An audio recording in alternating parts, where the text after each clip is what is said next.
remain थालेदा गामिनि मुङा बालिमारि गामि नोंथाङा सिगाङाव मा दोलोआव दंमोन आङो बिपिएफ दोलोआव दंमोन सराइबिल ब्लक कमिटि बिपिएफनि भाइस प्रेसिडेन्ट एसे इलेक्सन टाइमाव कअर्डिनेटरमोनबो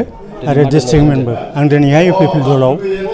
जइन जाबाय आरो मानि थाखाय जइन जादों माने इउपिपिएल दोलोआवहाय ओरैबायदि डिसिप्लिननि सोलियो